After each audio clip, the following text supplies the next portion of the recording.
This evening's participants, then, are professionally trained, well-published scholars. They know that either God exists or else God does not exist. They disagree about where the truth of that matter lies. Our debate format is simple. There are 4 rounds of descending length: 2 20-minute opening statements, 2 12-minute comments on the opening statements, 2 8-minute responses to the previous remarks, and 2 5-minute closing statements. After a very brief break, we will begin a half-hour session of questions and answers. There's no need for me to make any further introductions, and Professor Craig and Flew will proceed through the 4 phases of their remarks without any interruption. Then I will formally close the debate and shortly thereafter open the question and answer session. It is then my genuine pleasure to introduce Professor William Craig and Professor Antony Flew. As is traditional, the affirmative side starts. Let the debate begin. Do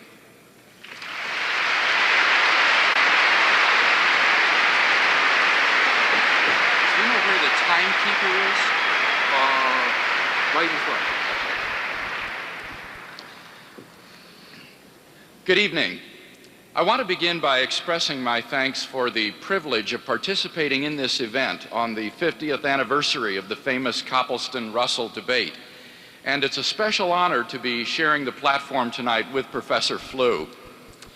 Now, in order to determine rationally whether or not God exists, we need to conduct our inquiry according to the basic rules of logic and ask ourselves 2 fundamental questions.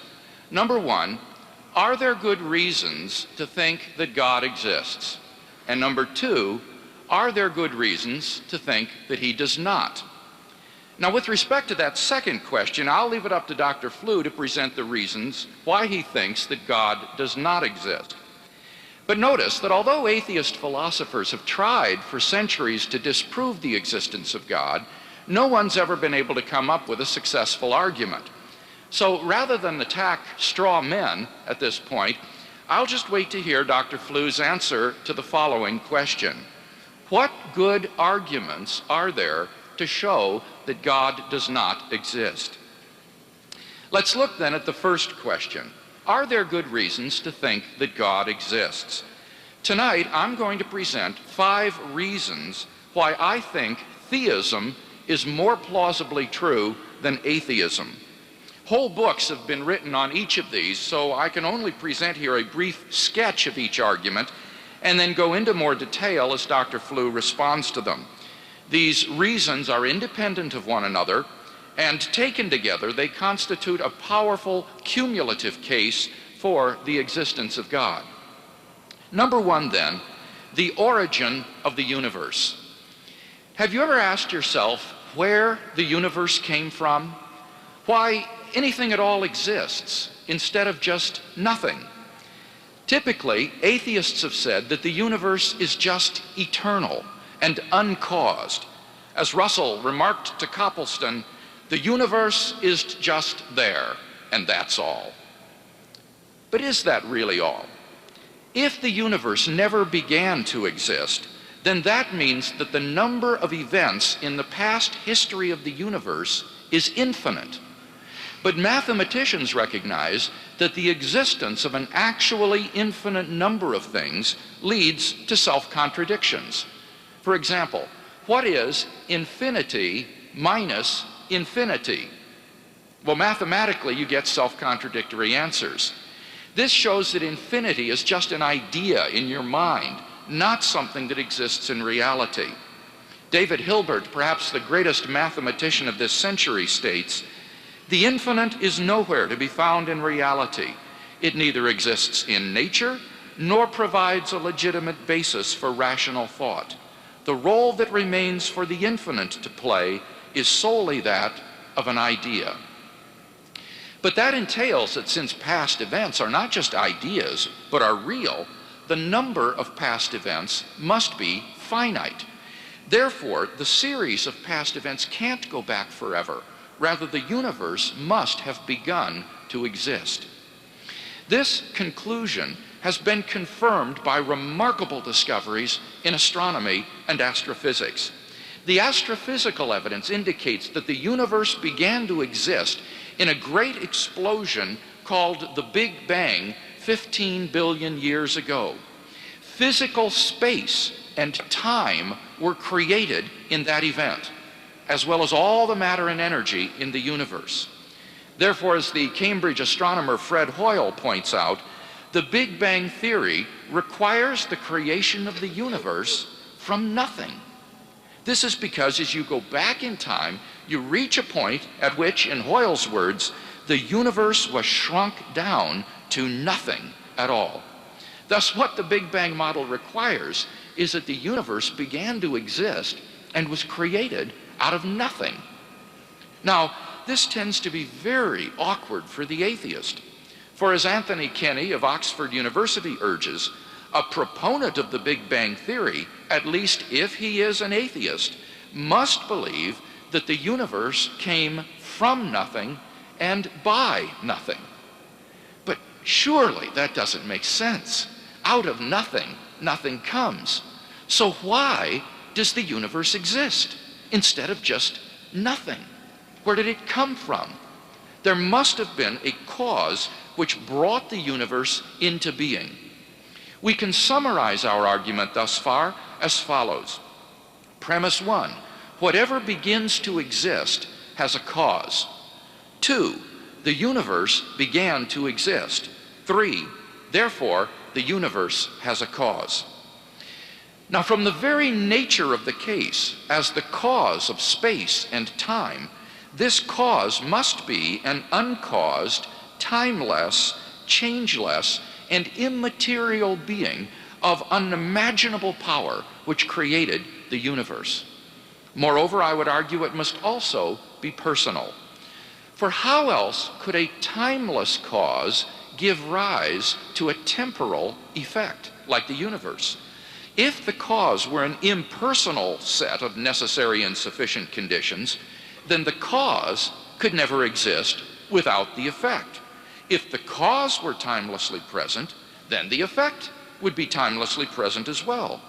The only way for the cause to be timeless and for the effect to begin to exist in time is for the cause to be a personal agent who freely chooses to create an effect in time without any prior determining conditions.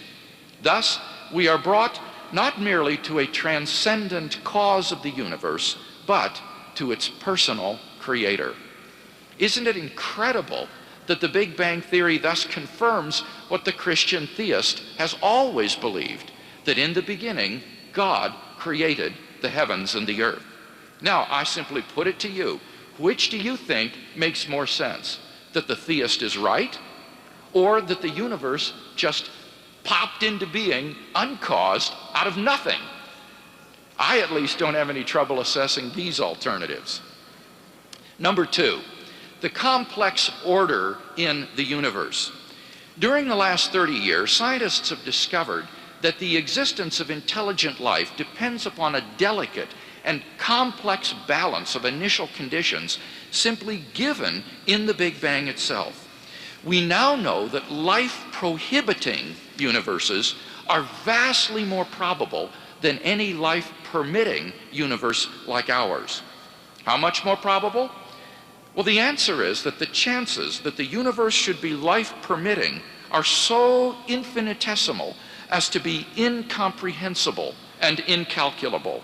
For example, Stephen Hawking has estimated that if the rate of the universe's expansion 1 second after the Big Bang had been smaller by even 1 part in 100,000 million, the universe would have recollapsed into a hot fireball.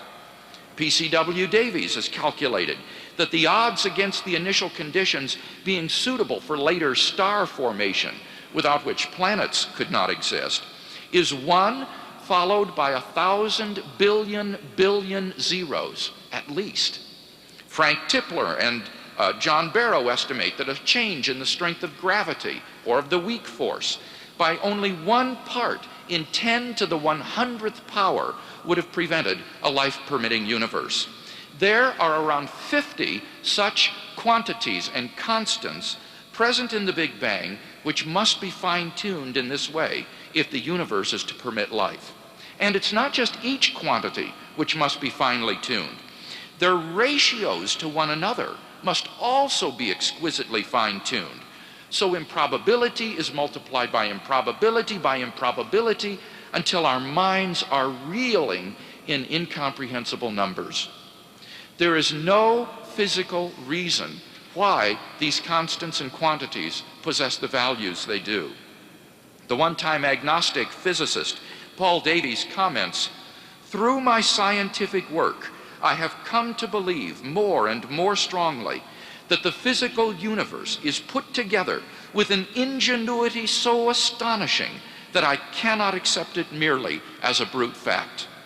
Similarly, Fred Hoyle remarks, "A common sense interpretation of the facts suggests that a super intellect has monkeyed with physics." Robert Jastrow, the head of NASA's Goddard Institute for Space Studies, calls this the most powerful evidence for the existence of God ever to come out of science. So once again, the view that Christian theists have always held, that there is a designer of the cosmos, seems to make much more sense than the atheistic view that the universe, when it popped into being, uncaused out of nothing, just happened to be, by chance, fine-tuned to an incomprehensible precision for the existence of intelligent life. We can summarize our reasoning as follows. Premise 1, the fine-tuning of the initial conditions of the universe is due to either law, chance, or design. 2, it is not due to either law or chance.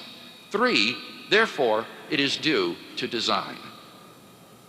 Number 3, objective moral values in the world.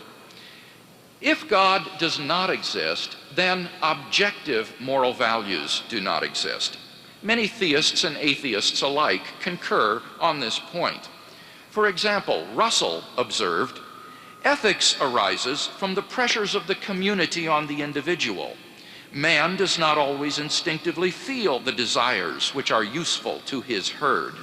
The herd, being anxious that the individual should act in its interests, has invented various devices for causing the individual's interest to be in harmony with that of the herd. One of these is morality." Michael Roos, a philosopher of science at the University of Guelph, agrees. He explains, "Morality is a biological adaptation, no less than our hands and feet and teeth. Considered as a rationally justifiable set of claims about an objective something, ethics is illusory. I appreciate that when somebody says, 'Love thy neighbor as thyself,' they think they are referring above and beyond themselves. Nevertheless, such reference is truly without foundation. Morality is just an aid to survival and reproduction, and any deeper meaning is illusory." Friedrich Nietzsche, the great atheist of the last century who proclaimed the death of God, understood that the death of God meant the destruction of all meaning and value in life. I think that Friedrich Nietzsche was right. But we've got to be very careful here. The question here is not, must we believe in God in order to live moral lives? I'm not claiming that we must. Nor is the question, can we recognize objective moral values without believing in God? I think that we can. Rather, the question is, if God does not exist, do objective moral values exist? Like Russell and Roos, I don't see any reason to think that in the absence of God, the herd morality evolved by Homo sapiens is objective. After all, if there is no God, then what's so special about human beings? They're just accidental byproducts of nature, which have evolved relatively recently on an infinitesimal speck of dust, lost somewhere in a hostile and mindless universe, and which are doomed to perish individually and collectively in a relatively short time. On the atheistic view, some action, say rape, may not be socially advantageous. and so in the course of human development has become taboo. But that does absolutely nothing to prove that rape is really wrong. On the atheistic view, there's nothing really wrong with your raping someone. Thus, without God, there is no absolute right and wrong which imposes itself on our conscience. But the problem is that objective values do exist, and deep down I think we all know it. There's no more reason to deny the objective reality of moral values than the objective reality of the physical world. Actions like rape, cruelty, and child abuse aren't just socially unacceptable behavior. They're moral abominations. Some things are really wrong. Similarly, love, equality, and self-sacrifice are really good. Thus, we can summarize this third consideration as follows. Premise 1, if God does not exist, objective moral values do not exist. 2, objective values do exist. 3, therefore, God exists. Number 4, the historical facts concerning the life, death, and resurrection of Jesus. The historical person, Jesus of Nazareth, was a remarkable individual. New Testament critics have reached something of a consensus that the historical Jesus came on the scene with an unprecedented sense of divine authority, the authority to stand and speak in God's place. He claimed that in himself the kingdom of God had come, and as visible demonstrations of this fact, he carried out a ministry of miracles and exorcisms. But the supreme confirmation of his claim was his resurrection from the dead. If Jesus did rise from the dead, then it would seem that we have a divine miracle on our hands, and thus evidence for the existence of God. Now, most people would probably think that the resurrection of Jesus is something you just either believe in by faith or not. But there are actually 3 established facts recognized by the majority of New Testament historians today, which I believe are best explained by the resurrection of Jesus. Fact number 1, on the Sunday following his crucifixion, Jesus' tomb was found empty by a group of his women followers. According to Jakob Kramer, an Austrian scholar who has specialized in the study of the resurrection, quote, by far, most scholars hold firmly to the reliability of the biblical statements about the empty tomb, end quote. Fact number 2, on separate occasions, different individuals and groups saw appearances of Jesus alive after his death. According to the prominent German New Testament critic Gerd Lüdemann, it may be taken as historically certain that the disciples had experiences after Jesus' death in which Jesus appeared to them as the risen Christ. These appearances were witnessed not only by believers, but also by unbelievers, skeptics, and even enemies.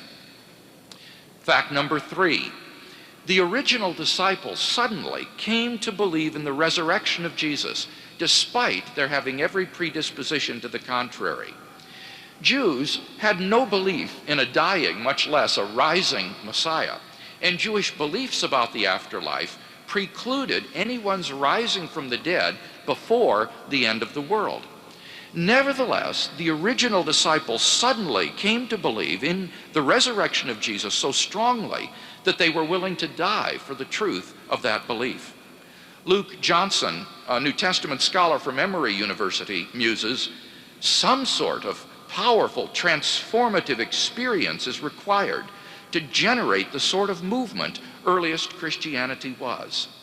N.T. Wright, an eminent British scholar, concludes, that is why, as an historian, I cannot explain the rise of early Christianity unless Jesus rose again, leaving an empty tomb behind him.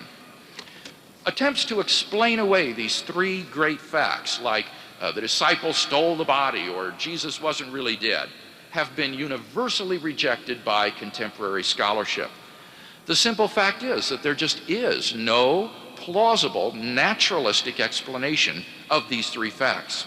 And therefore, it seems to me The Christian is amply justified in believing that Jesus rose from the dead and was who he claimed to be. But that entails that God exists. Finally, number 5, the immediate experience of God. This isn't really an argument for God's existence. Rather, it's the claim that you can know that God exists wholly apart from arguments, simply by immediately experiencing him. This was the way that people in the Bible knew God. As Professor John Hick explains, God was known to them as a dynamic will, interacting with their own wills, a sheer, given reality, as inescapably to be reckoned with as destructive storm and life-giving sunshine. To them, God was not an idea adopted by the mind, but an experiential reality which gave significance to their lives. Now, if this is the case, then there's a danger that proofs for God could actually distract your attention from God himself. If you're sincerely seeking God, then God will make his existence evident to you. The Bible promises, draw near to God, and he will draw near to you. We mustn't so concentrate on the external proofs that we fail to hear the voice of God speaking to our own hearts. For those who listen, God becomes an immediate reality in their lives. In conclusion, then, we've yet to see any arguments to show that God does not exist, and we have seen 5 reasons to think that God does exist. Together, these constitute a powerful cumulative case for the existence of God, and therefore I think that theism is the more plausible worldview.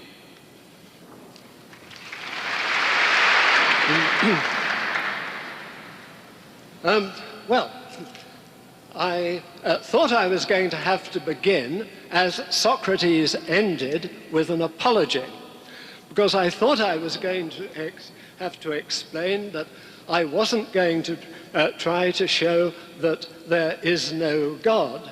I was going to try to show that there are no sufficient reasons for believing that there is. And Dr. Craig apparently was wanting to maintain the exact opposite, that I wouldn't be able to establish that there is no God, but he thinks he's provided sufficient reasons for thinking that there is. Now, he has offered so many arguments that it will be impossible for me in any reasonable amount of time to answer them all. But what I'm going to say, if it's right, will provide a sufficient reason for thinking that he and others are altogether too bold in thinking that they know what caused the universe, or they could know what caused the universe. My fundamental point is that we are all of us creatures whose entire knowledge and experience have been of the universe. It is, after all, the only one there is, and certainly the only one we have experience of.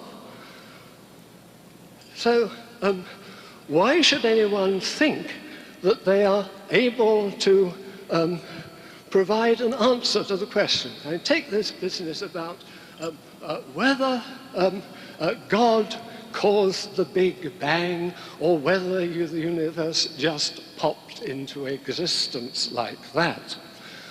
Well, why are we offered only 2 possibilities here?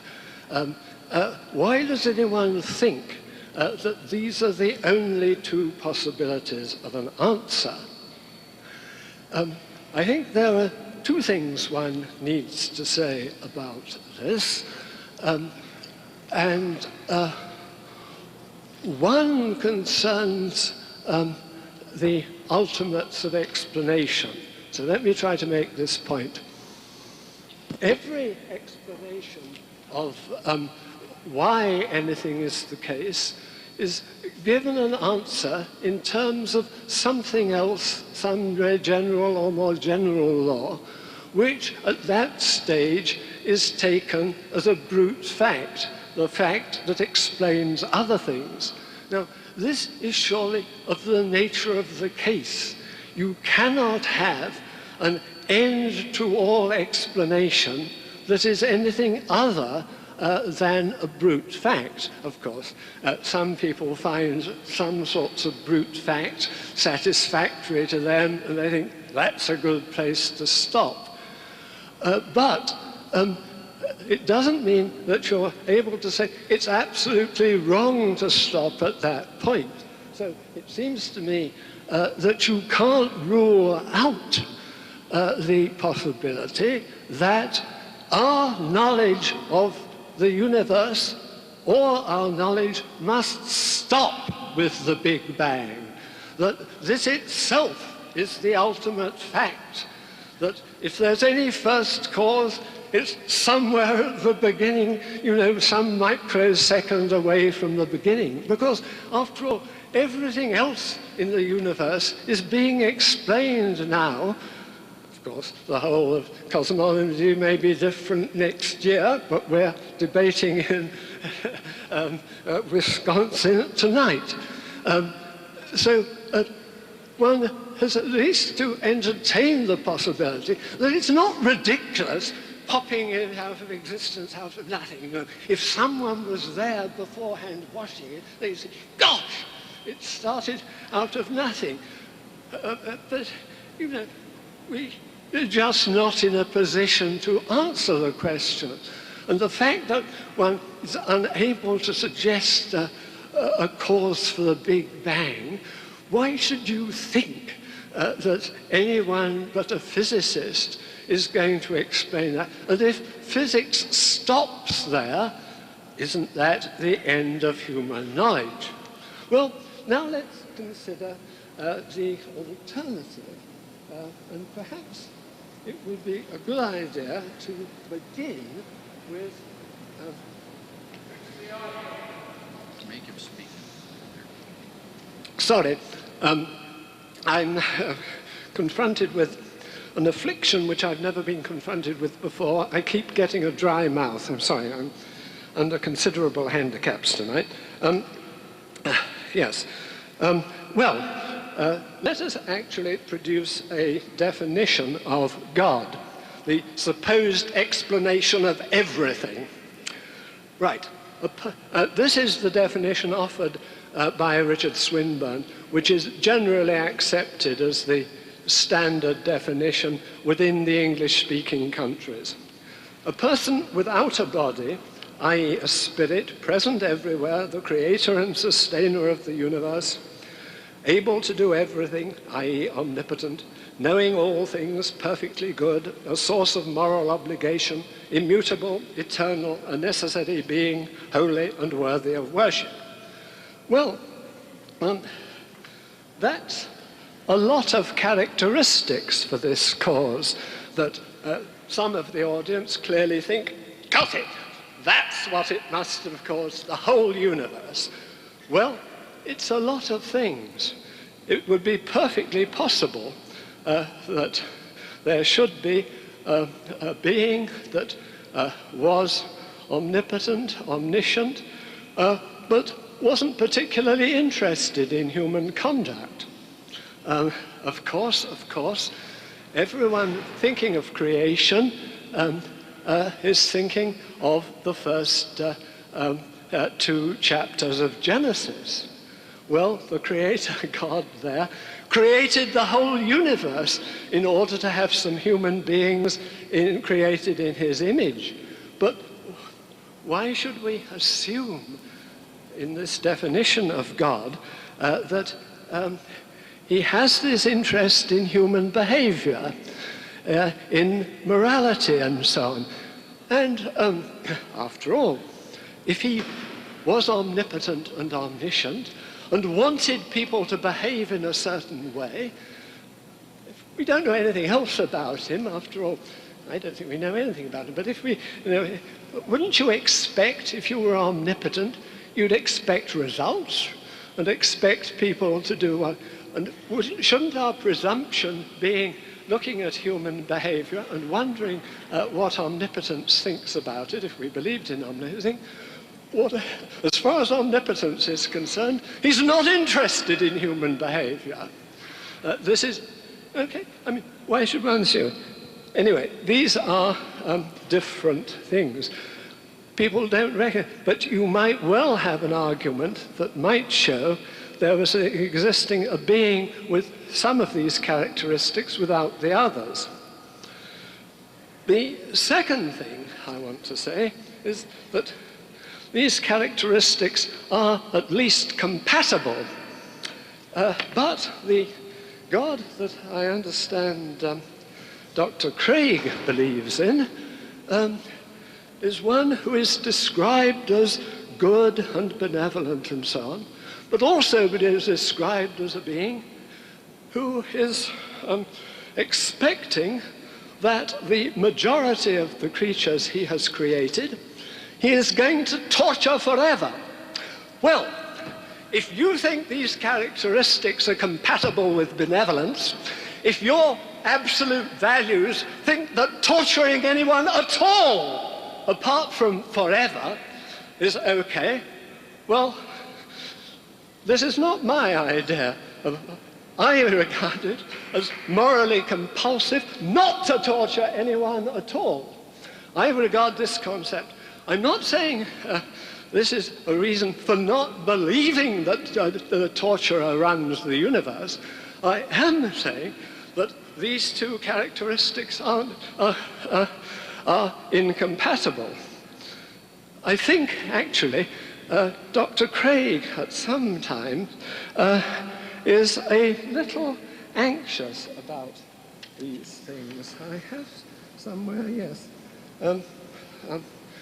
He says, if we take Scripture seriously, we must admit that the vast majority of persons in the world are condemned and will be forever lost, even if in some relatively rare cases a person might be saved through his response to the light that he has apart from some special revelation. He then goes on to indicate, no Orthodox Christian likes the doctrine of hell or delights in anyone's condemnation. I truly wish that universalism were true, but it isn't. Well, I regard that as a sign of grace that he decided. But I still have to say that these two things are simply incompatible. It's a nightmare. And the idea that such a punishment could be just, don't you know what justice is? Would it be regarded? Of course, if you like, the right ones are getting the punishment. But justice isn't a matter of simply getting the right ones punished for the crime. Look, the punishment needs to be to some extent proportionate to the seriousness of the crime. And how could there be any offense committed by a human being in a short life that deserved a literally infinite punishment? So, what I'm basically trying to show is that there aren't good reasons for believing it. And my fundamental contention is that one shouldn't expect to be able to know things outside the universe and so on. And if you like, the burden of proof lies on the person who says this. So no number of unanswered arguments from Dr. Craig will be sufficient to leave what I've said on one side, well, that's no use. I've produced all these arguments he hasn't answered, because no one could answer in the available time all the great long list of arguments he's produced. But this, what shouldn't be answered, and I think couldn't be answered, is the argument, if you like, against the presumption of thinking that we're in a position to say what was going on, if anything was going on, outside the universe. But let's look at what I believe is called the column argument, which is a great favorite with Dr. The universe must have had a beginning because nothing could exist without beginning and without end. Fair enough, I think this is a good argument.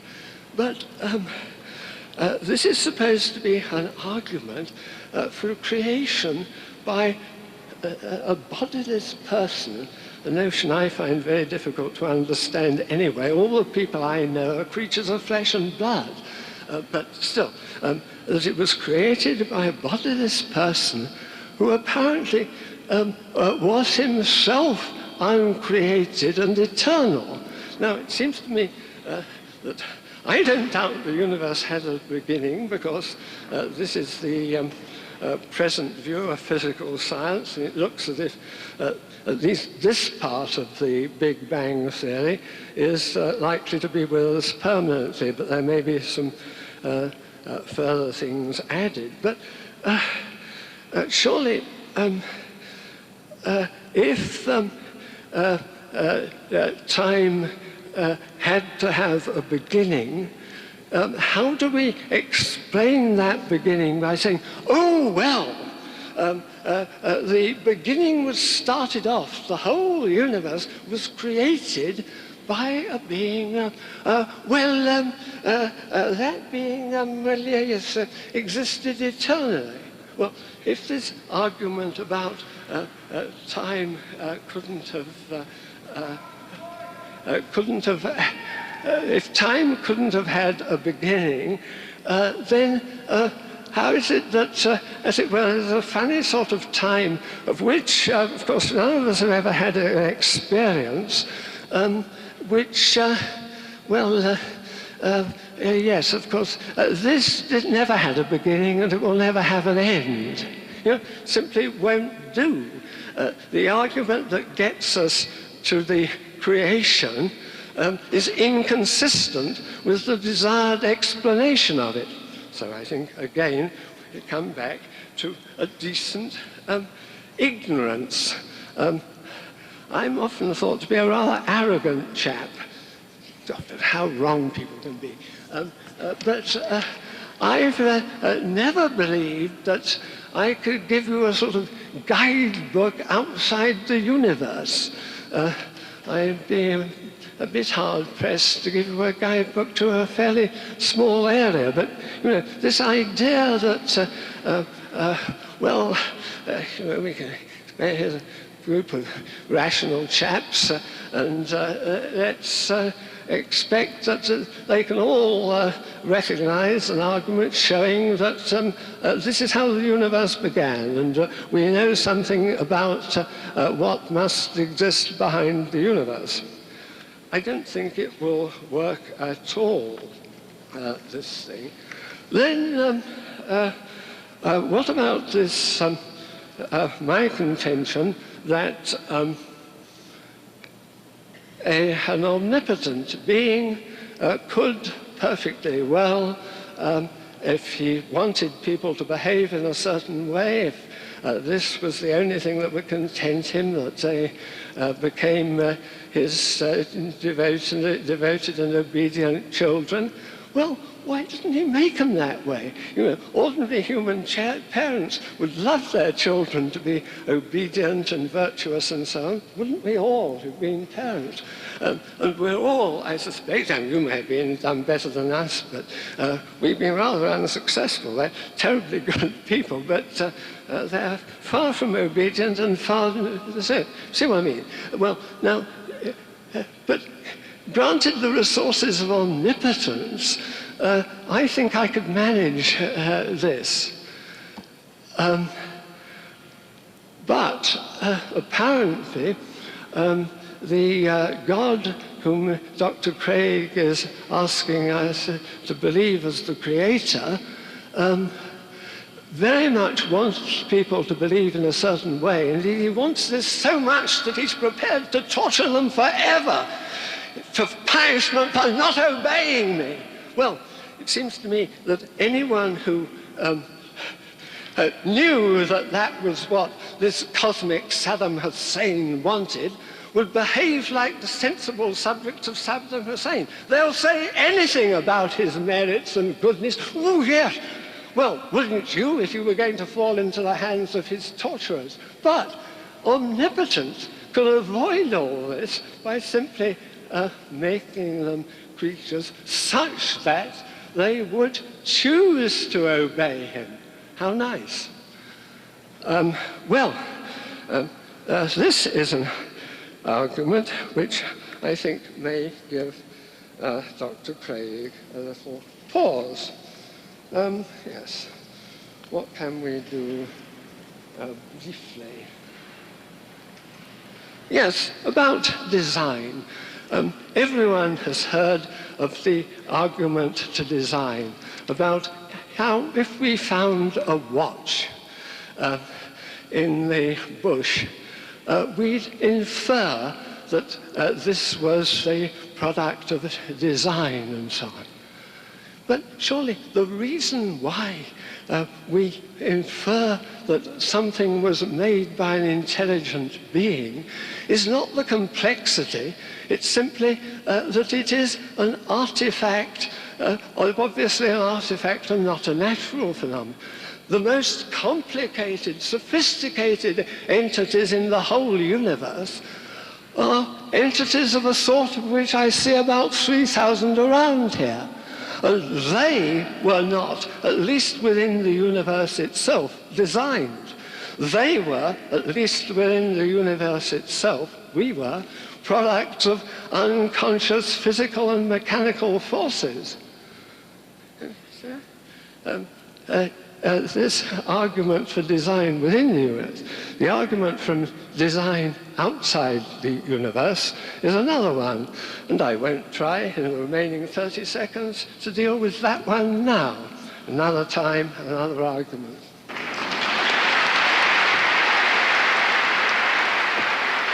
You'll remember in my first speech, I argued that there are no good reasons to think that atheism is true, and that there are good reasons to think that theism is true.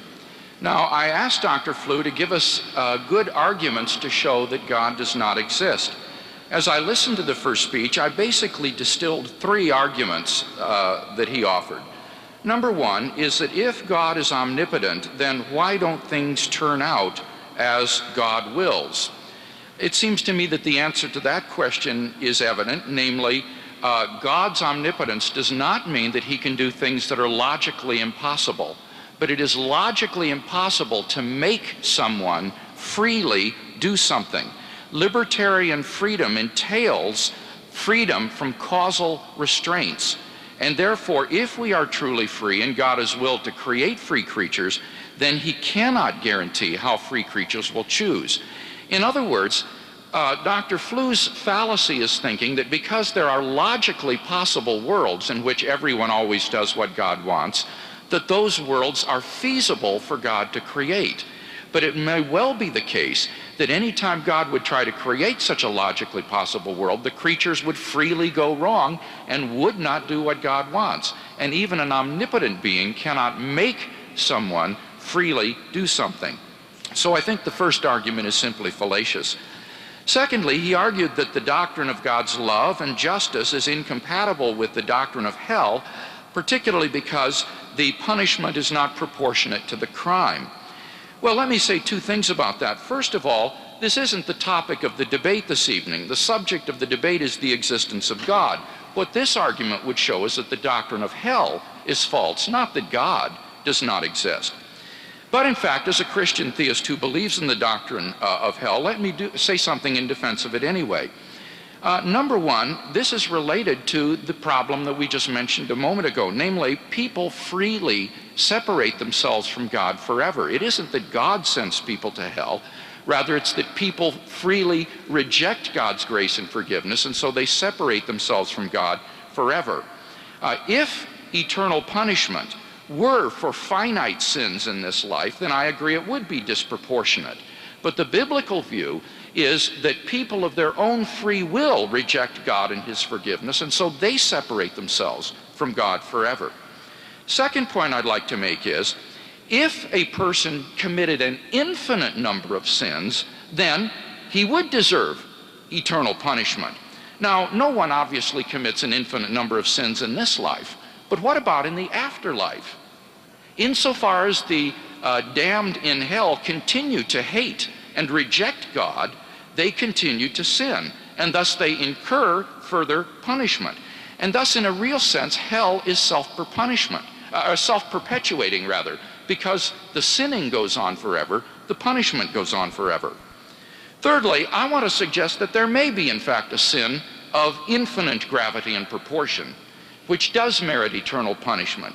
And this would be the sin of irrevocably rejecting God and his forgiveness. It seems to me that for the creature to spit in the face of God, his creator, to reject God irrevocably, is a sin of infinite proportion and could well merit eternal punishment.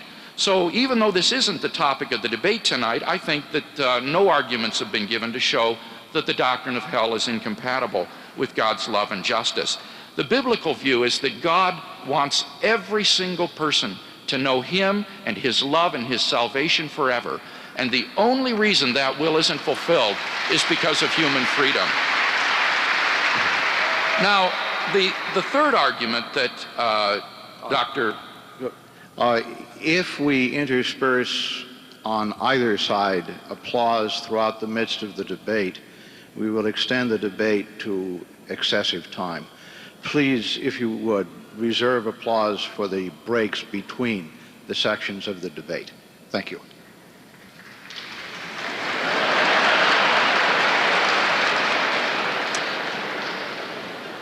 The third argument offered by Dr. Flew was that the notion of a bodiless person is impossible.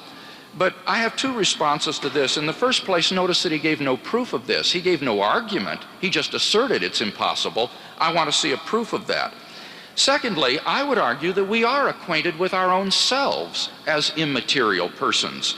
You see, reductive materialism, which says that the mind is the same as the brain, just doesn't work, because mental properties are clearly distinct from physical properties. For example, the brain is not sad, but a person is sad. A mental property is different than a physical property. A thought doesn't have a weight or a spatial location. So reductive materialism just won't work. What about another view called epiphenomenalism, the idea that the physical brain has mental properties which supervene on it? Well, this is simply incompatible with such things as self-identity over time, or intentional states where one intends to do something, because on this view, mental states are just sort of an excrescent of the brain, not really a self which intends to do anything. It's incompatible with free will, because there's no way these mental epiphenomenal states can freely choose anything or do anything to affect the brain. So that view seems to me to be implausible. I think the best view is some sort of dualism interactionism, that we act as agents to cause physical events in the world. We ourselves are immaterial selves embodied, and God would be an immaterial self or mind which is not embodied. And so far from being implausible, I think that this is the most plausible view of human beings, and it applies to God as well. So basically, I don't think any of these reasons for atheism that we've seen tonight are very compelling. I don't find them persuasive. Now, what about my arguments for the existence of God? Are they any better? Well, first I argued that the origin of the universe points to the existence of God, and gave a deductive argument. Whatever begins to exist has a cause. The universe began to exist. The universe has a cause. Now, Dr. Flew in response said, but we must explain things in terms of other things which are simply brute facts. But what my argument is that because the universe began to exist, it cannot be plausibly our stopping point as that brute fact. Why is that? Well, because of that first premise, that whatever begins to exist has a cause. Dr. Flew has to refute that first premise if he thinks that the universe is going to be the brute fact and the stopping point. That first premise, I think, has two lines of support behind it. First would be the metaphysical intuition that something cannot come out of nothing. Out of nothing, nothing comes. And that's why if the universe began to exist, it cries out for a cause. Secondly, that causal premise is constantly confirmed in our experience. Nobody believes that, say, a raging Bengal tiger or an Eskimo village could suddenly pop into existence out of nothing right here in the field house. So it seems to me that that first premise is very plausible, and that therefore if the universe began to exist, it must have a cause. Now, Dr. Flew admits the universe began to exist. In his book, Atheistic Humanism, he says we now have excellent natural scientific reasons for believing that the universe did in fact have an explosive beginning. And therefore it follows logically and inescapably that the universe has a cause. Now, he asks, does the universe, or the cause of the universe, have the attributes of God? And he suggests that it doesn't. Let me make two responses. I am using the definition of God that was used in the original Copleston-Russell debate.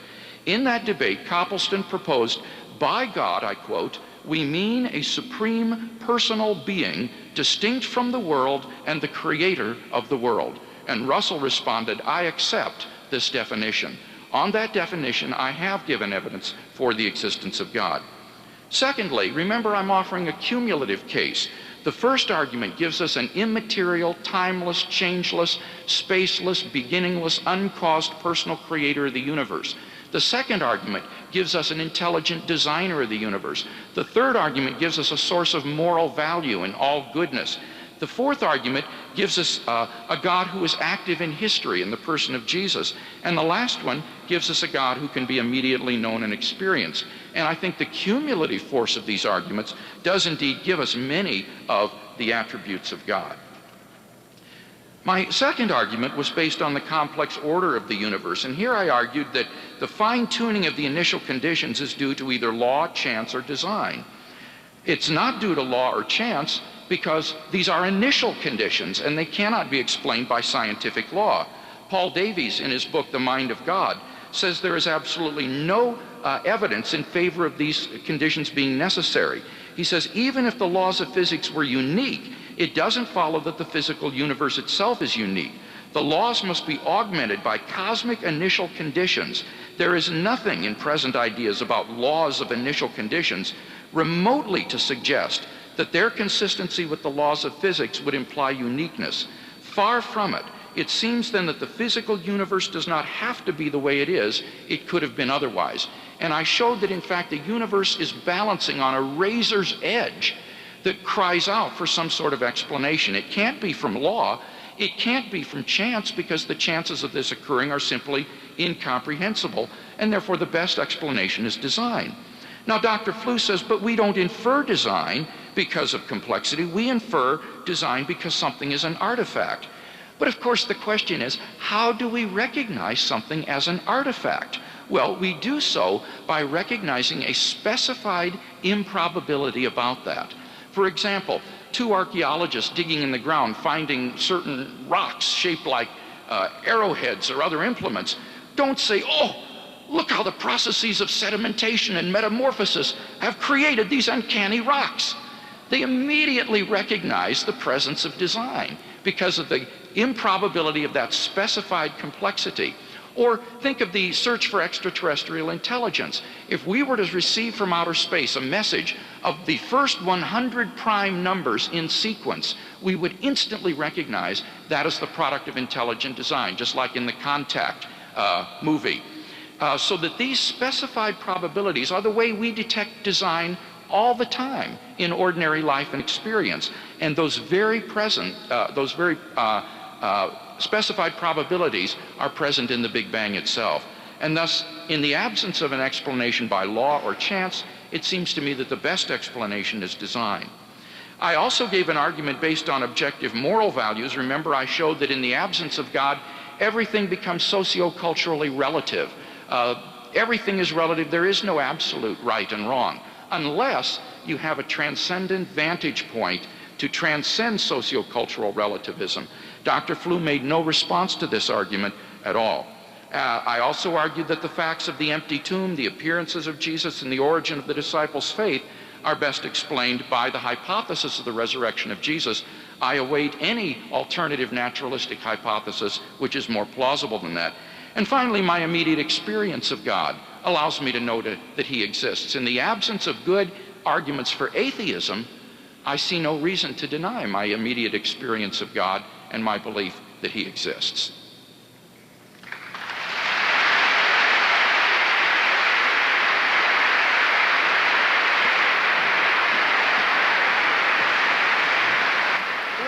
The selection. of these things. Immediate experience.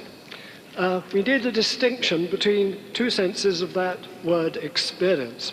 There's the philosopher's sense, in which things like dreams, visions, hallucinations, and the philosophers say sense data are experiences. And there's experience of things where a person who's had experience of things has actually had dealings with them. Now, it seems to me that for people to say that they've had experience of either the Christian God or of Shiva the Destroyer or of any other God, well, it's as Thomas Hobbes said, if someone tells me that God spake to them in a dream, why should I not say that they dreamed that God spake to them? I have no doubt at all that Dr. Craig's experience appears to him to be that, but this is a matter in which the subject's testimony is not authoritative. Of course it's authoritative if we're asking whether they had the experience in the philosopher's sense. The honest testimony is the last word. But when someone says they had an experience of dealing with cows and so on, that means they've actually had dealings with real cows. Well, so much for the appeal to religious experience. I was deeply unimpressed by my friend John Hicks's book about experience of God, in which he never confronted this obvious difficulty. Anyway. Then whatever begins to exist has a cause. Yes, absolutely. This is not a truth of logic, however. This, like the principle that every event has a cause, is an experienced truth within the universe. And it is wholly arbitrary and prejudicial to think, oh, well, clearly the whole universe must have had a cause. So we now look for it. Then persons. Why do I have difficulty with the idea of an incorporeal person? Well, if I was asked to explain the meaning of the word person to someone who didn't, I'd point around the place here. And if someone said a person has called at the house, they would think that someone had called. The second thing I would say about this is that no one, well, maybe some of my Australian friends have said that the brain has experiences. I think the conscious experiences are experiences of a material thing, namely a person or material object, I should say, because a material object. They are experiences of a human being, or in some cases of animals. And then about the tortures of the damned being self-incurred, so that's all right. Well, in any ordinary court that was confronted by a defendant who pleaded guilty and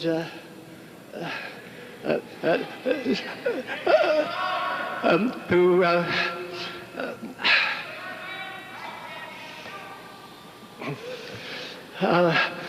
yes. Well, I wish I was shouting. Yes. Yes, self-incurred.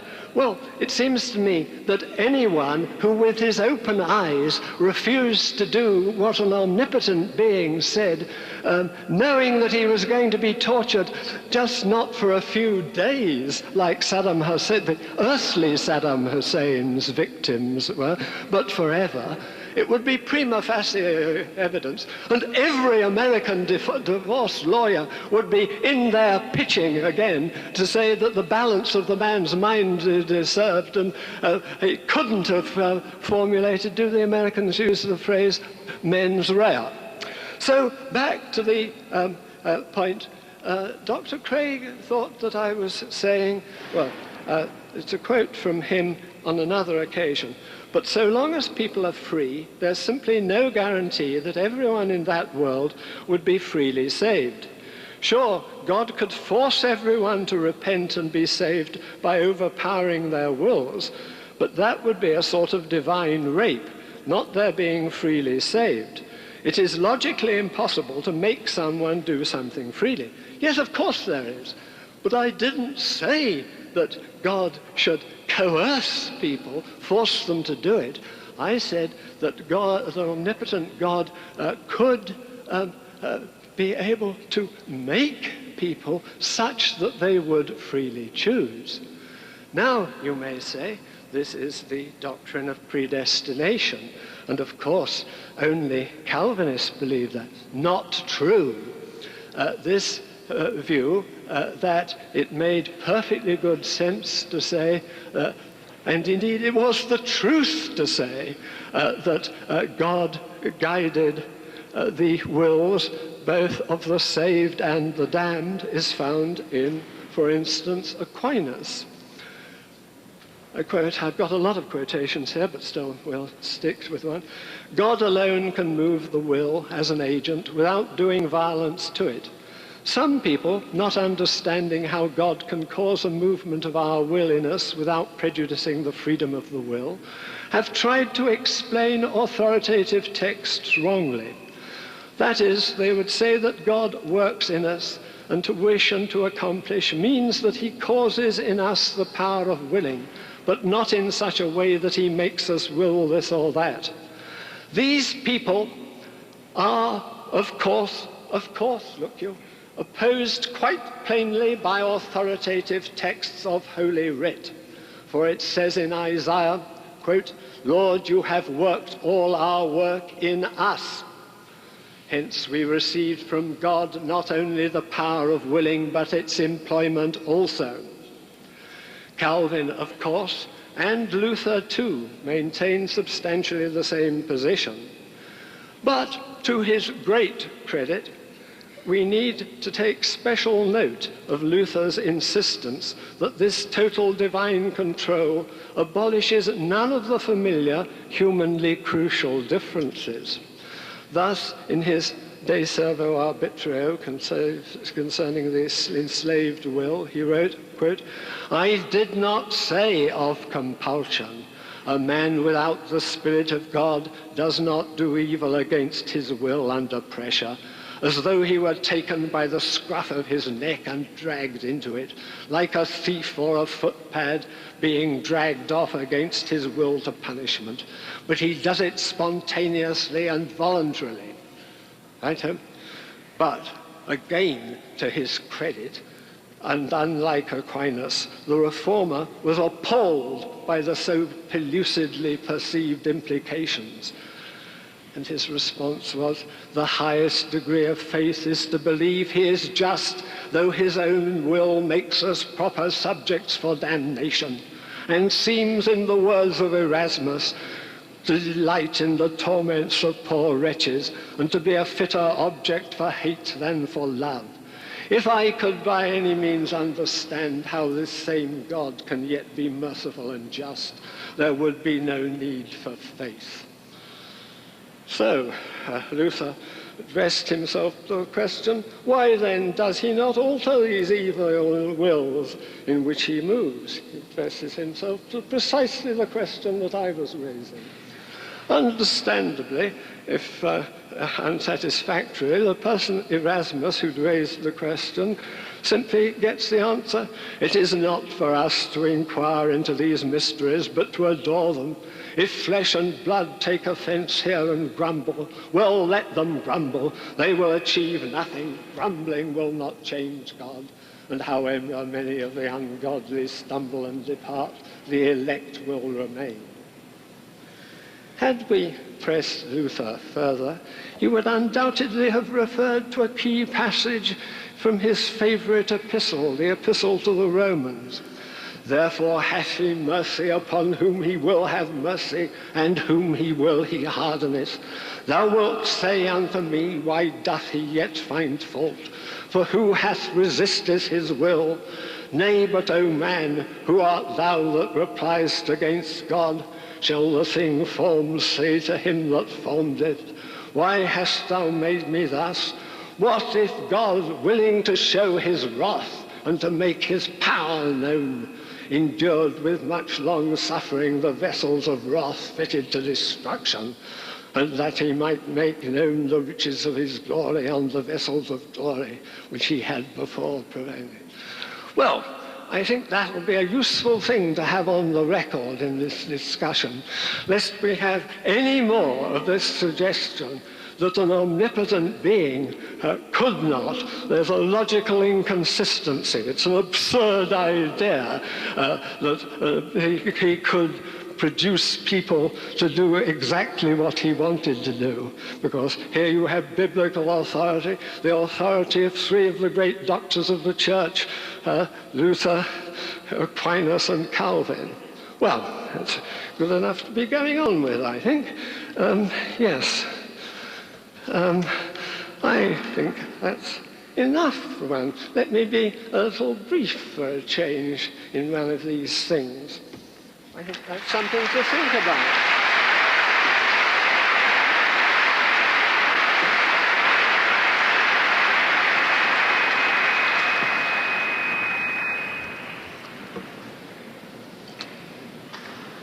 Let's review those three reasons that Dr. Flew offers for thinking that God does not exist. The first argument is that if God is omnipotent, then he should be able to make creatures such that they would always freely choose the way that he would like them to choose. And as Dr. Flew's last speech made very clear, he's presupposing here a Thomistic, Calvinistic doctrine of divine conservation and concurrence. Now, bear with me, because this is a very subtle theological point. I do not agree with Thomas Aquinas on this issue. I agree with a Molinist doctrine of divine concurrence and conservation. This is a doctrine laid out by Luis Molina, who was a 16th century Jesuit reformer. Molina's view of concurrence differed from Aquinas's in the following way. Aquinas thought that God moved the will of persons to do certain effects, so that God would move my will to say, lift my arm. And I agree, if that's the way you think of God's working, then Dr. Flew is right. Omnipotence could bring it about that everyone would freely do what God wants them to do. But on Molina's view, God's concurrence acts to produce the secondary effect with my will, but he does not move on my will to produce the effect, because Molina argued that would be incompatible with human freedom. Then, in fact, I would have no ability to do otherwise if it's God who is moving me to that effect. Let me quote from the introduction to Molina's treatise on divine foreknowledge by Alfred Freddoso. He writes, "Debates in 16th century theology over the nature of freedom came to a focus on God's general concurrence. Molina's conception of freedom is strongly indeterministic. In modern terms, he is an unremitting libertarian. Molina insists that God's general concurrence is an action of God directly on the effect and not on the secondary agents themselves, whereas his opponents, that is, the followers of Thomas Aquinas, take it to be a divine action directly on the secondary agents, pre-moving them and through them to the effect. Molina thus denies that secondary causes must be moved by God to exercise their causal power. In this way, he stresses their autonomy. This has an immediate and profound impact on the analysis of free choice and of causal indeterminism in general." In other words, if you have a Molinist doctrine, such as I have, then it is in fact impossible for God to create a world of genuinely libertarian free creatures which always do the right thing. What Dr. Flew is in the paradoxical position of is finding himself having to prove to us that Thomas Aquinas' doctrine of divine concurrence is true if God exists. And I can't imagine how he's going to do that, or even that he would want to do that. But it seems to me that Molinism provides the right analysis of freedom and concurrence and shows that even an omnipotent being cannot guarantee that free creatures will always do what he wants. And that answers immediately the second objection about hell, because God cannot freely make people believe in him and go to heaven.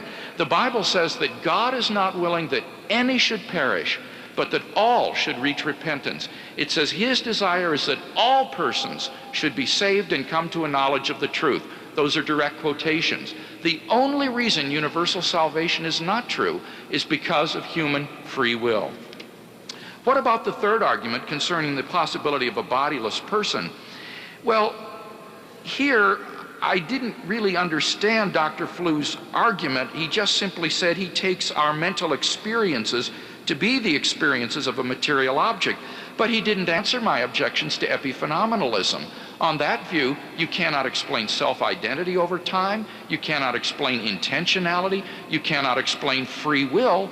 None of that makes sense, so I think that's an inadequate view.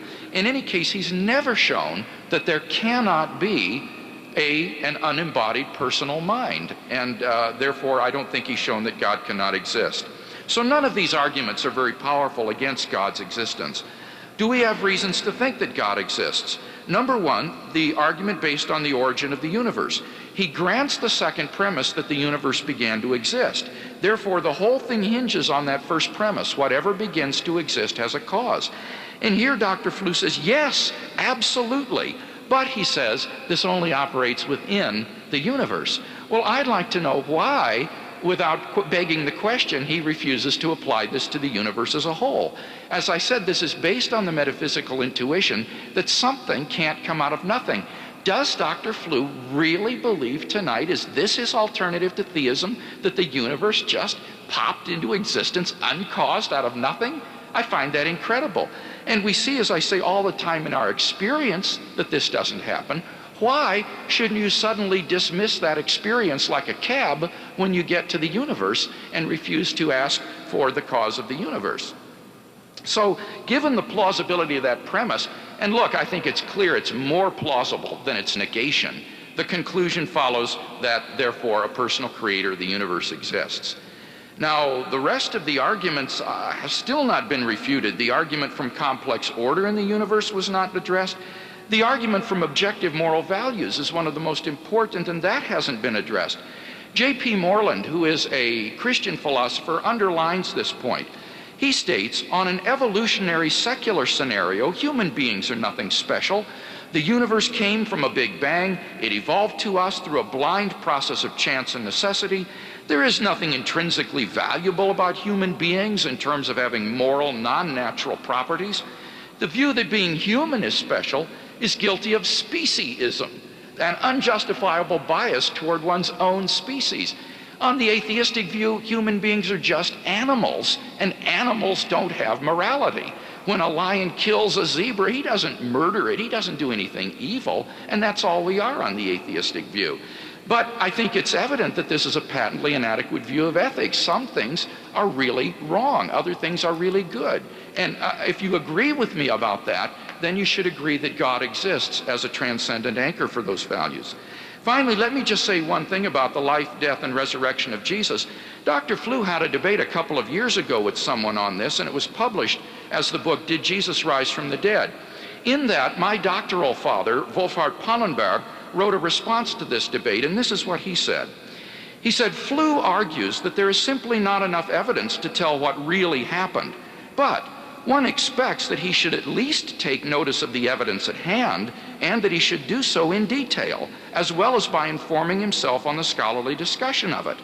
Otherwise, the skeptical claim that the evidence is insufficient smacks of the kind of a priori rejection that Flu disdains. The weakness of Flu's argument in terms of historical detail damages his position because he admits that no a priori decision of the issue is acceptable. And again, in tonight's debate, he's refused to engage on the details of the historical evidence here. As for the immediate experience of God, I admit the question is my experience of God veridical? But what I want to know is, in the absence of good arguments for atheism, why deny my experience? God is real to me just as the external world is real. In the absence of good reasons to deny that experience, why am I not rational to go on believing in God?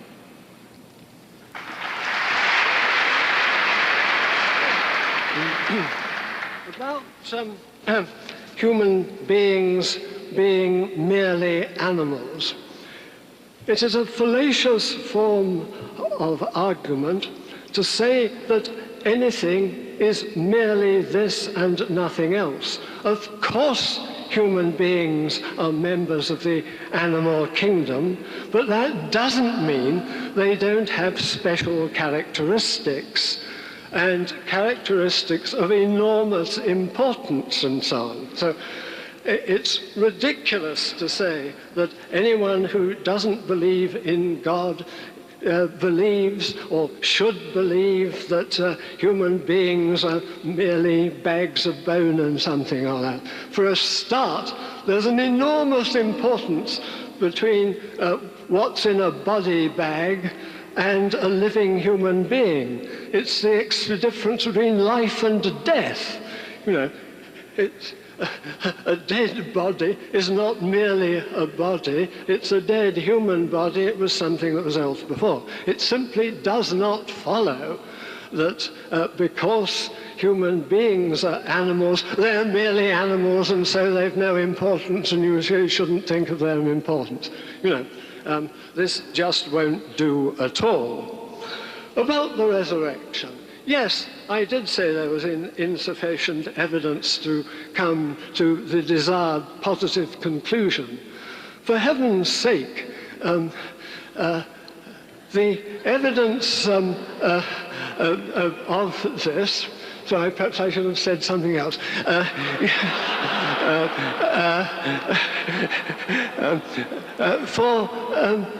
We're confronted with this sort of evidence. The most recent documentation after the alleged events was 30 or so years afterwards, when I was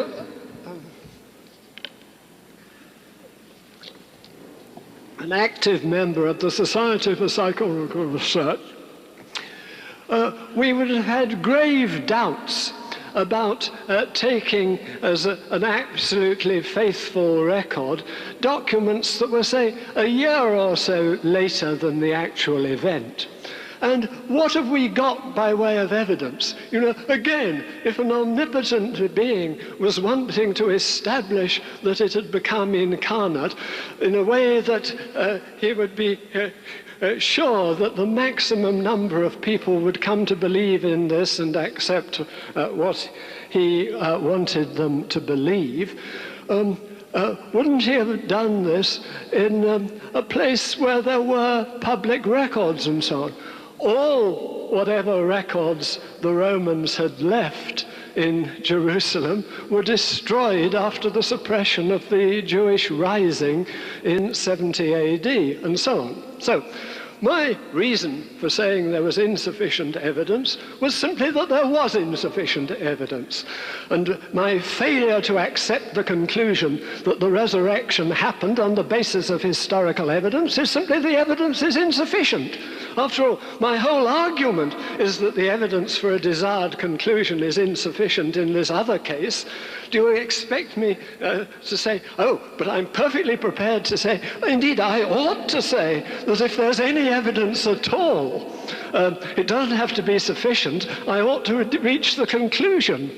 You know, I didn't want to refer to the resurrection and so on, because it seemed to me that this claim is without anything remotely like sufficient evidence. And it's an enormous puzzle to discover what did happen at that time, but when you consider the basis of what you've got and how the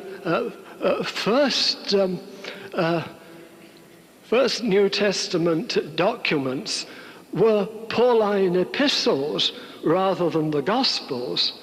And what is so remarkable about the Pauline epistles is what they don't say about the detail of Jesus and how the appearances recorded were apparently visions, which is a very different thing from, a body into the wounds of which you can poke our fingers and that sort of thing. Anyway, yes. About morality, I was fiddling around and finding difficulty in controlling my papers here, so I can't actually give you the Hume quotation I wanted to give. But of course, I don't accept the sort of relativism which most people call the sort of subjectivism which most people call relativism. The idea that there's really no right and wrong. It's a matter of, well, what's right for him is wrong for you. For years, I've been used to having astonished students come up to me and thinking I was a, progressive sort of chap, and I don't know why they thought that, and being astounded to hear that I thought this was simply false. Well, I think it's false because the moral words simply do not mean this. As Hume was putting it in one of his less quoted passages, which I can't now quote verbatim, when people say that a man is just or unjust, that what he's done is right or wrong, they simply do not mean that they like this or they dislike this or anything of that sort. They are, as Hume put it, appealing to some standards common to all mankind and saying, no, this is not a matter of my dislikes and likes or my interests. It's a matter of something else. And I think I'm perfectly to be prepared, happy to believe, and constantly maintaining that things are really wrong, and so on. But I don't think they're wrong and only really wrong because God said so. And I certainly don't think that you can argue from your belief, which I hope many of you share with me, that there's a real difference between right and wrong, between justice and injustice. This could only be so if God believes it, and therefore this is evidence for the belief in God. I think it is not at all. You can only take it that this is, these things are approved by God if you know that they were approved by God. Again, if you're working from within the universe, you've got to find some other account for the evolution of norms. And of course, in the times of Hume and Adam Smith and Adam Ferguson and the other founding fathers of social science, the first work was being done on trying to provide an account of the evolution of norms.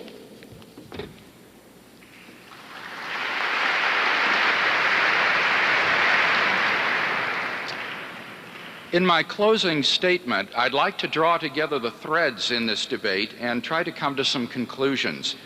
You remember I said that the decision as to whether or not God exists will be a matter of weighing the reasons to think that God exists against the reasons to think that God does not exist. Now, have we seen compelling reasons in tonight's debate to think that God does not exist? Well, it seems to me not. Most of these arguments that Dr. Flew gave were based on the incompatibility of omnipotence with God's not getting his way in the world. But he never refuted my explication of the Molinist doctrine of conservation and concurrence, which explained why there may be worlds that are not feasible for God, because he cannot guarantee how free creatures will choose. With respect to God's being incorporeal, I explained that we have an acquaintance of ourselves as immaterial agents, and this gives us a good explanation of things like intentionality, freedom of the will, and so forth, and that there's no reason to think God can't be an unembodied mind, and little response has been made to those arguments. So I think there's negligible, if any, weight to the arguments for atheism tonight. Now, what about the 5 reasons I gave to think that God does exist? First, I argued that God provides, or that there is a deductive argument for God as the explanation of the origin of the universe. First of all, we saw that the universe began to exist and that whatever begins to exist has a cause. And the whole debate is really hinged upon whether that causal premise is more plausibly true than not. And it seems to me clearly that it is. Kai Nielsen, who is an atheist philosopher at the University of Calgary, would agree with me on that score. Nielsen says this: suppose you suddenly hear a loud bang, and you ask me, what made that bang? And I reply, nothing. It just happened. Nielsen says you would not accept that. In fact, you would find my reply quite unintelligible. Well, now, what is true of the little bang is also true of the big bang. It also must have had a cause. Something cannot come out of nothing, and therefore there must exist a timeless, spaceless, immaterial, and personal creator of the universe. The second argument, based on the fine-tuning of the universe, has gone completely unrefuted in tonight's debate. My third argument from objective moral values finally elicited a response in the last speech. Dr. Flew said it's fallacious to think that if God does not exist, objective moral values do not exist, because human beings are not merely animals. There's a difference between life and death. But I fail to see why that's important. There's a difference between live zebras and dead zebras, but a lion doesn't do anything wrong when it kills a zebra. Richard Taylor, an eminent ethicist, asked us to imagine a race of people living without customs or laws, and he says, suppose one person kills another one and takes his goods. He says such actions, though injurious to their victims, are no more unjust or immoral than they would be if one animal did it to another. A hawk that seizes a fish from the sea kills it, but does not murder it.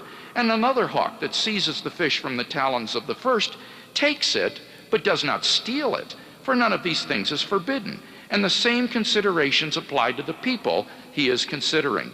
So Dr. Flew admits there are objective moral values, and I say that's great, but his worldview lacks any foundation for why human beings have objective worth and inherent dignity. I offer you a foundation in a trans-subjective, objective foundation in God. What about the life, death, and resurrection of Jesus? Again, Dr. Flew did exactly what Professor Pannenberg accused him of doing. He simply says the evidence is insufficient, but he doesn't engage himself with the evidence. Remember, I pointed out that critical New Testament historians agree that the empty tomb, the post-mortem appearances, and the origin of the disciples' faith are all established historical facts. So I'm asking Dr. Flew, what is a better explanation of those than the fact that these men were telling the truth, that Jesus did rise from the dead? Is he going to defend that it was a conspiracy? Is he going to say Jesus wasn't really dead? I mean, what is his alternative? It seems to me that there is no plausible naturalistic alternative to that. Finally, let me just say a word about immediate experience of God.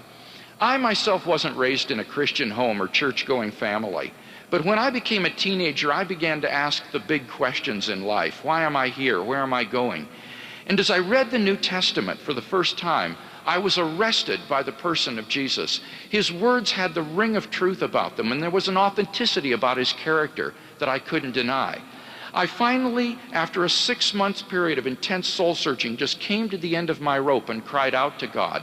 And I experienced the sort of spiritual rebirth. It was as though someone turned on the light inside, and God became an immediate reality to me, a reality that I've walked with day by day for the last 30 years. If you're searching for God in this way, I want to encourage you to do the same thing I did. Pick up the New Testament and read it, and ask yourself, could this really be true? It could change your life in the same way that it changed mine.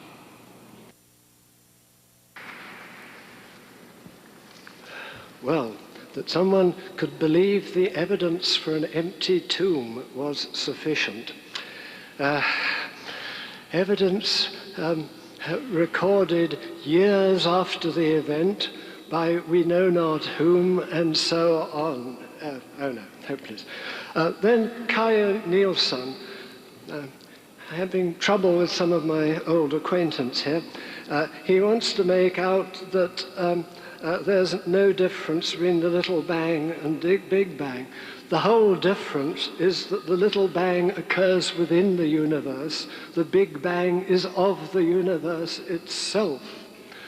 And Taylor who's saying, another acquaintance going wrong, no difference between what a lion or a fish does and what a human being does.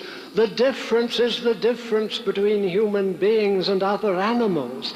The fact that we are animals does not justify a direct inference, so we're nothing but animals. We're no special sort of animals. It doesn't justify any inferences to these manifestly false conclusions. The one thing that I feel guilty about not doing anything about is the probabilistic arguments. Well, applying probabilities again outside the universe makes it impossible, I think, to apply either sort of probability theory, either the propensity theory, because we don't know anything about the propensities of the objects considered, and we certainly can't apply a frequency theory because we haven't got any other universes. You know, there may be other universes, but we haven't got them to count there. This may not be satisfactory, but it's impossible, I think, to give complete satisfaction on every issue within these limits. So I think the least useless thing I can hope finally to do is to stress once again, I have not from the beginning tried to persuade you of the non-existence of God. I said at the beginning, but think for a moment, supposing you were asked, supposing you'd recently visited, as I have done, the Metropolitan Museum in New York, and you'd seen a statue of the Egyptian god Horus. One of the interesting things about this god was that the Egyptians in its day believed that every successive pharaoh was an incarnation of that god. Now, would you like to provide a proof of the non-existence of that God? The reason you don't believe in that God is no one's ever mentioned this being before. No one can produce any compelling reasons for believing there was this God. And that's it. So I haven't been trying. What I have been trying to persuade you of is that we are finite, limited human beings. All our knowledge, all our theories are contained within the only universe that, as far as we know, there is, and certainly the one. Any move we try to make to going on what's going on outside is in the last degree speculative. It may be right, it may be wrong, but we haven't got any evidencing as opposed to believing, as opposed to motivating reason for believing that there is such a being. And again, I think I will set a good example for my non-existent successors by finishing a few seconds early.